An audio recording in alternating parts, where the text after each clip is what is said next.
Sidee ku ogaan kartaa qofku jecel?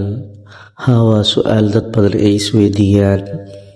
Qofku jecel inta badan ma qariyo, xitaa hadduu hadal badan isticmaalin. Calaamadaha ugu caansan waa 5 calaamadood. Dabeecaddiisa ayuu ka muuqanayaa.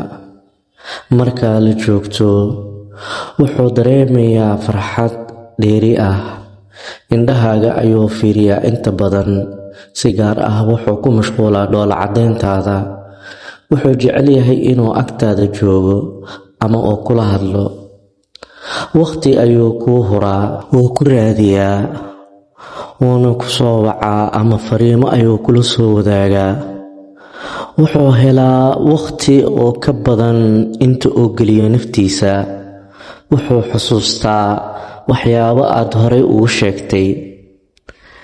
Midda 3, dan iyo daryeel ayuu kuu muujiyaa. Wuxuu ku weydiiyaa sida aad tahay, caafimaadkaaga, niyadaada. Marka aad murugsan tahay, wuu kula dareemaa, wuxuuna kugu taageeraa talo iyo ficil labadaba. Midda 4, kaftan iyo masir yar. Wuu kula kaftamaa, mararka qaarna si gaar ah ayuu kaaga qosliyaa. Haddii uu qof ku soo dhowaado, wuxuu dareemaa masiir daran, xitaa hadduusan kuu muujin. Midda 5 ugu dambeysa ayaa ah qorshe ayuu kula wadaagaa. Wuxuu ka hadlaa mustaqbalka ama waxa uu jeclaan lahaa inaad wada samaysaan, wuxuuna tixgeliyaa go'aamadaada. Laakiinse xasuusnow, qof walba si gaar ayuu u muujiyaa jaceylkiisa.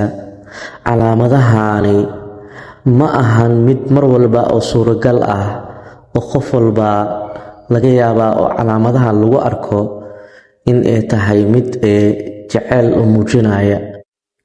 Balse hadduusan qofka si toos ah oo hadal oo muujinaya in jaceylkiisa uu ku soo bandhigayo uusan kuu sheegin, inta badan qodobadani waxaa suuragal ah inaysan qofkaasi aysan ku dabaqmaynin.